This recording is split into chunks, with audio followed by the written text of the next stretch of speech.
పెద్ద మొహోడు ధైర్యశాలి, వాడిని ఇక్కడికి వచ్చి వేయమన్నా. వస్తాడు, బ్రహ్మ రాక్షసుడిలా వస్తాడు, దహనం చేస్తాడు. ఎవర్రా వేసేసింది?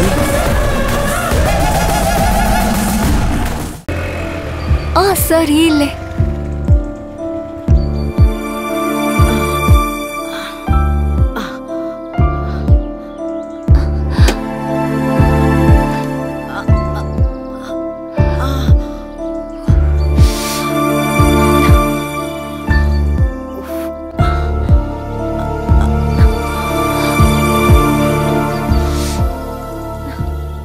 చాలా థ్యాంక్స్ సార్.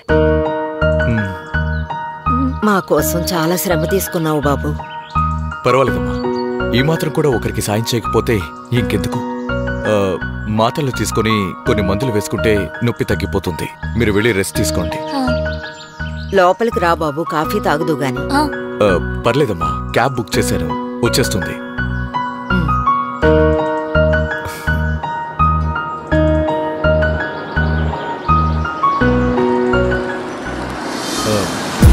క్యాబ్ వచ్చిందమ్మా, నేను వెళ్ళొస్తాను.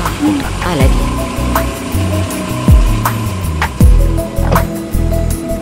వస్తానమ్మా. మంచిది, పదవే.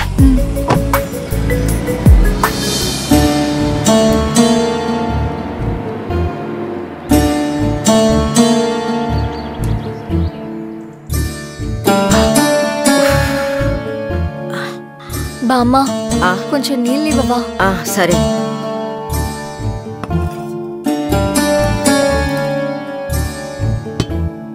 ఇదిగో. కవిత, ఏమైంది? అవును, అతనితో నీకు పనేంటి? మన బండిని అతను డ్రైవ్ చేయడం ఏంటి? మీరు తనతో ఎందుకు వచ్చారు? నీకెందుకే? బామ్మ, అతని సంగతి నీకు తెలీదు. పెద్ద మాయగాడు. ఎవరైనా తన మాయలో పడితే ప్రమాదంలో పడ్డట్టే. మాయలో కాదే, రోడ్డు మీద పడింది. చేతికి దెబ్బ తగిలి బండి నడపడం కుదరకపోతే పాపం ఆ అబ్బాయే తీసుకొచ్చి దించాడు. నాకు తెలుసు. ఆ అమ్మాయిలకి యాక్సిడెంట్ చేసి కింద పడేసి తర్వాత హెల్ప్ చేస్తున్నట్టు నటించి వాళ్ల బండి మీదే ఇంటి దగ్గర దింపుతాడు.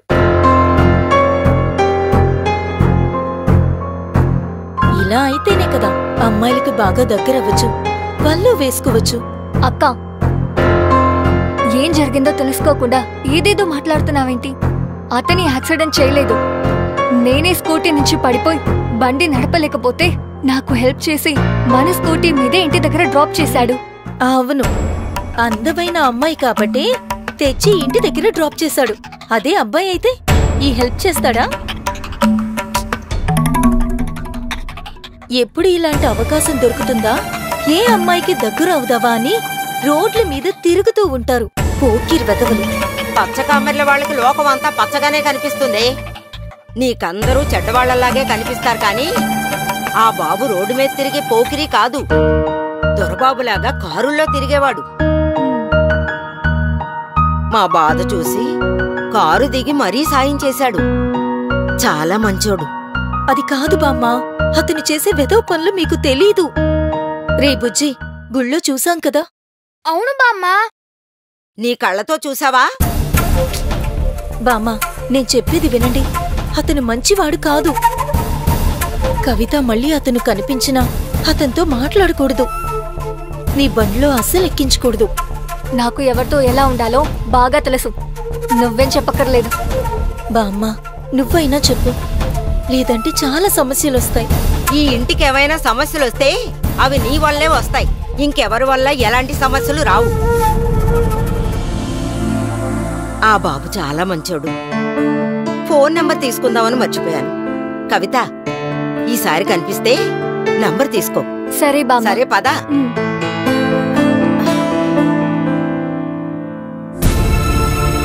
ఏంటక్క ఇది?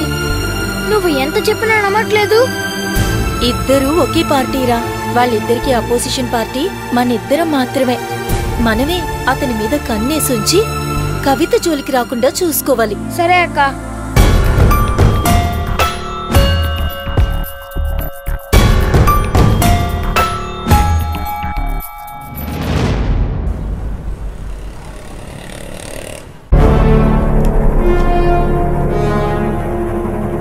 Doctor Ram. Yes madam. Ward number 3లో ఈరోజు పేషెంట్ కి హార్ట్ సర్జరీ ఉంది కదా? అవును మేడం. స్టార్ట్ అయిందా? అన్నీ రెడీ చేసి పెట్టాం మేడం. సార్ రాగానే స్టార్ట్ చేస్తాం. ఆయన రాకపోతే సర్జరీ చేయరా? ఇంత పెద్ద హాస్పిటల్లో ఆయన ఒక్కడే డాక్టర్ ఉన్నాడా? అది కాదు మేడం, సార్ చేస్తానన్నారు. అన్నప్పుడు టైంకి ఉండాలి.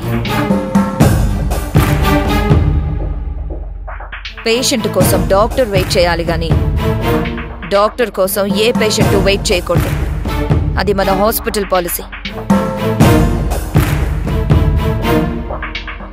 డాక్టర్ సుజాత మేడం, ఈ హార్ట్ సర్జరీ మీరు చేయండి. మేడం సార్ చేస్తారు. ఏ మీకు చేత కాదా? మీరు కూడా కార్డియాలజిస్టే కదా? నేను చెప్తున్నాను, మీరు చెయ్యండి. మేడం సార్ వచ్చారు మేడం. రామ్, ఆపరేషన్ థియేటర్ రెడీయా? Ready sir. ఆ పేషెంట్ కి ఈసీజీ, పల్స్ రేట్ అన్ని చెక్ చేశారు కదా? అంత నార్మల్గానే ఉంది sir. Okay, let's go. Okay sir. ఆగండి.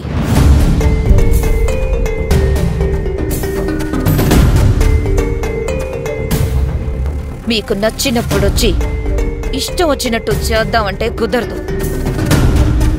ఈ హాస్పిటల్కి కొన్ని రూల్స్ ఉన్నాయి. ఆలస్యంగా వచ్చినందుకు ఈరోజు మీరు ఏ ఆపరేషన్ చేయడానికి వీల్లేదు. డాక్టర్ రామ్, ఈ సర్జరీ మీ సర్ చేయడం లేదు. డాక్టర్ సుజాతతో చేయించండి.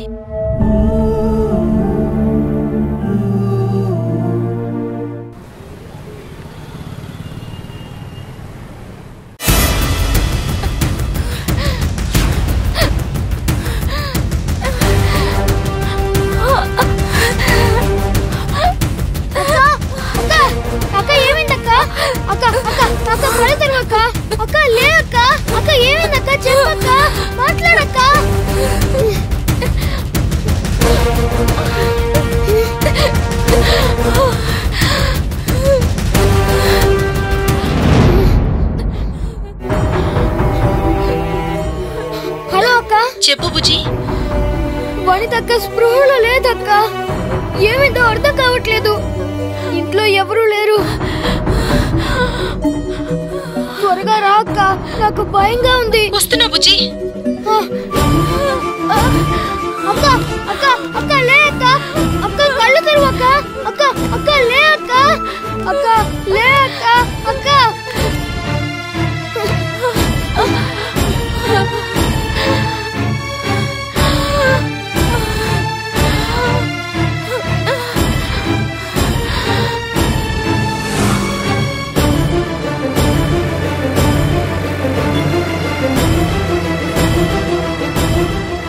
రా అక్క, తొందరగా.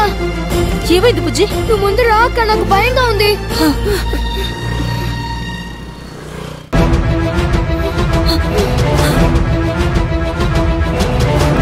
వనిత వనిత వనిత వనిత వనిత వనిత వనిత. బుజ్జి అక్క, బుజ్జి కొంచెం నీళ్లు తీసుకురా. వనిత వనిత వనిత, ఇలా చూడు వనిత. వనిత ఇదిగో అక్క. వనిత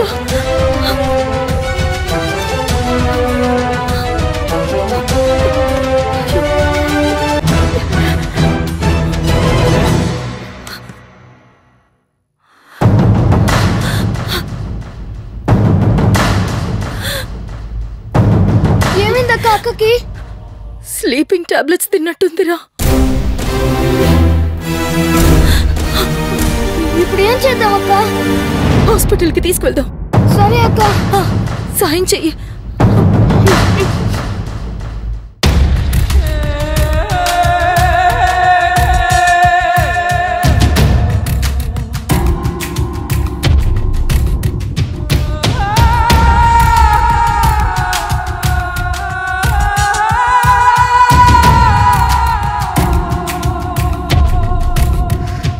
ఎంతైనా మీ ఆయన తెలివైనోడు అక్షరా.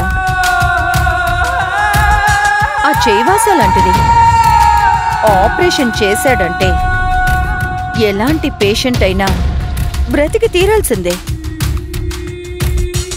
అందుకే పేరుకి నీ హాస్పిటల్ అయినా మీ ఆయన ఆడిందే ఆట పాడిందే పాట. అది ఎప్పటికీ జరగదత్తయ్యా. ఇక నీ చేతుల్లో ఏమీ లేదక్షర. ఉంది, అంతా నా చేతుల్లోనే ఉంది. ఇక్కడ నేను చెప్పినట్టే జరుగుతుంది.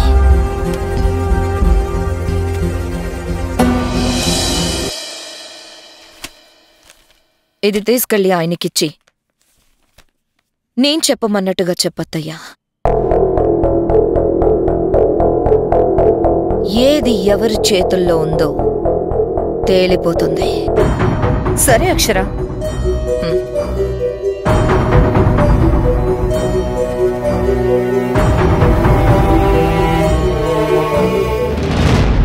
బాబు, ఏంటిది? మీరు చెయ్యాల్సిన ఆపరేషన్ లిస్టు.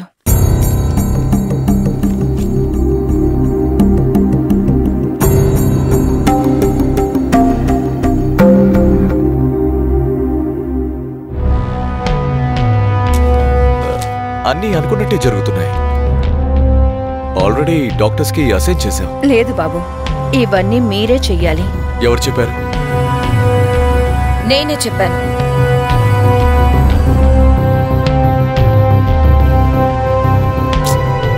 ఇవన్నీ నేనొక్కనే చేయాల్సిన అవసరం ఏముంది అక్షర? హాస్పిటల్లో వేరే డాక్టర్స్ కూడా ఉన్నారు కదా. వాళ్ళు వాళ్ళ డ్యూటీస్ చేస్తున్నారు. ఇప్పుడే డాక్టర్స్ అవైలబిలిటీ లేరు కనుక మీరే సర్జరీ చేయాలి. అంతేకాదు, చెప్పింది చేయండి. ఎదురు ప్రశ్నలు వేయద్దు. సర్జరీలు మాత్రమే కాదు, ఎవరికి ఏ చిన్న దెబ్బ తగిలినా ఆయనే కట్టుకట్టాలి. ఇది నా ఆర్డర్. అన్ని సార్ ఒకరే అంటే చెయ్యాలి. ఏ చెయ్యరా? సాలరీ తీసుకుంటున్నారు కదా, ఈఎంఐలు కట్టుకోవడానికి మిగతా అవసరాలకి సాలరీ కావాలి. మరి ఆ సాలరీ ఇచ్చే హాస్పిటల్కి టైంకి రావాలి కదా. ఆ టైంలో గుళ్ళోనూ రోడ్ల మీద సేవలు చేసుకుంటానంటే ఎలా కుదురుతుంది?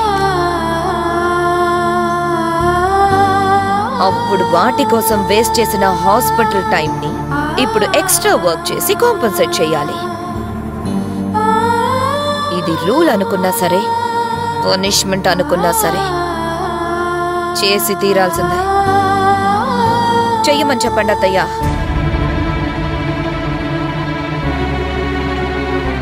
విన్నారు కదా బాబు, నాకన్నా అక్షర గురించి మీకే బాగా తెలుసు.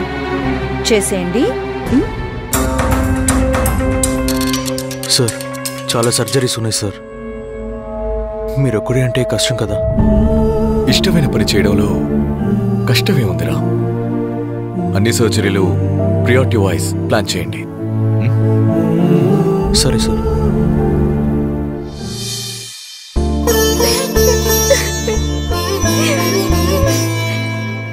వనిత,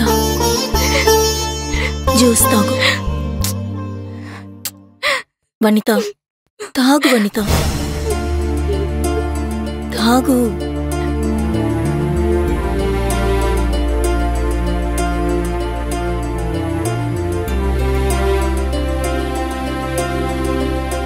ఇంకొంచెం తాగు.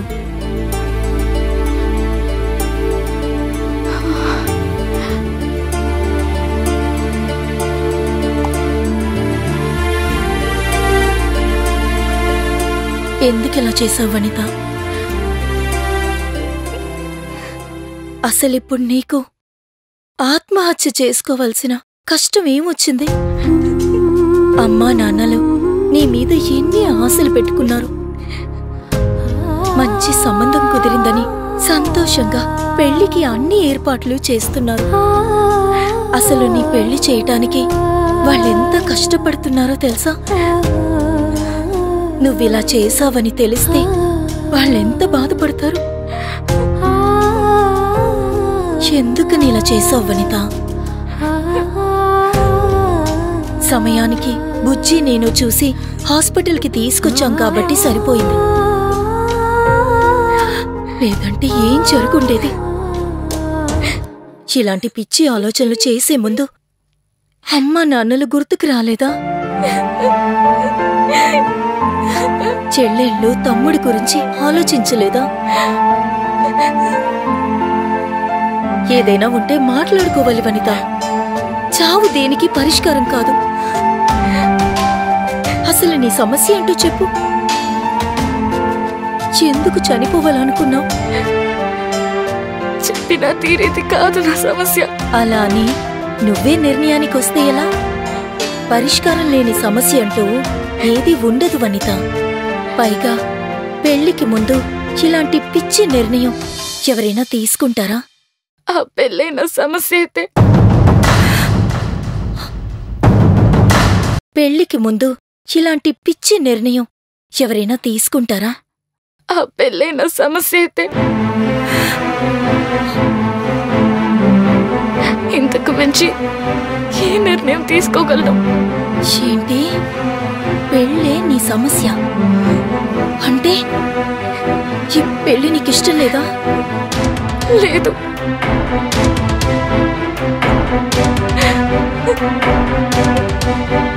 పెళ్లి చూపుల్లో లెటర్ వచ్చినప్పుడే అర్థమైంది నువ్వే ఆ లెటర్ పంపించి పెళ్లి చూపులు చెడగొట్టాలని చూసావని.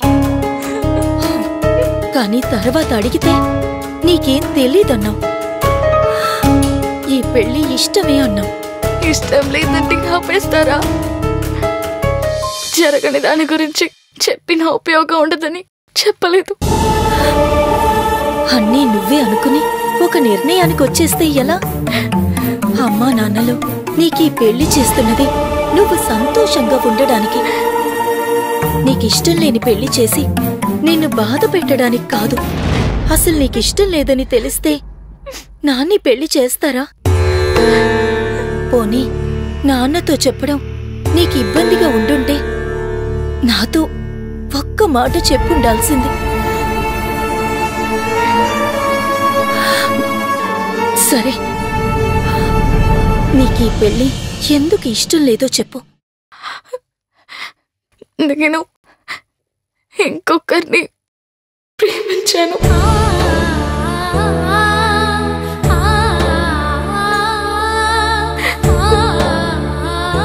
ప్రేమించావా? ఇంట్లో పెళ్లి ప్రస్తావన వచ్చినప్పుడే ఈ విషయం చెప్పాలి కదా.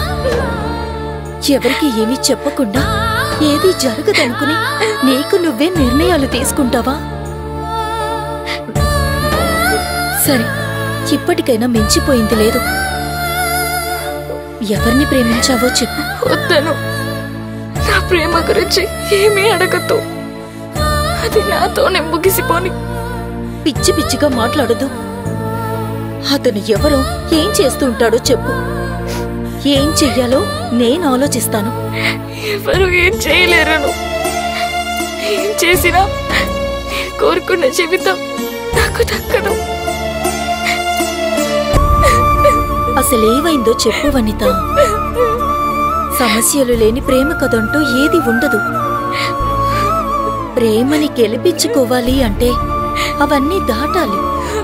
నీ ప్రేమకున్న సమస్య ఏంటో చెప్పు. అమ్మా నాన్నలు ఒప్పుకోరా? నేను మాట్లాడతాను. ఆ అబ్బాయి తరఫున ఏదైనా సమస్య ఉందా? వాళ్లతో కూడా నేనే మాట్లాడతాను. నేను చూసుకుంటాను వనిత. ఏమైందో చెప్పు. నన్నేమి అడగొద్దాను. నేనేం చెప్పలేను. ప్లీజ్. అది కాదు వనిత. చెప్పలేనంటున్నా కదా, వదిలే. ఈ విషయం గురించి నాతో మాట్లాడద్దు ప్లీజ్ అను.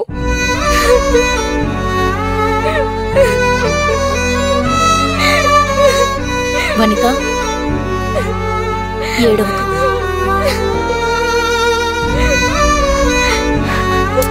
సరే సరే, నేనేం అడగను. నువ్వేడవకు, సరేనా? నేను బిల్లు కట్టొస్తాను. తర్వాత ఇంటికి వెళ్దాం.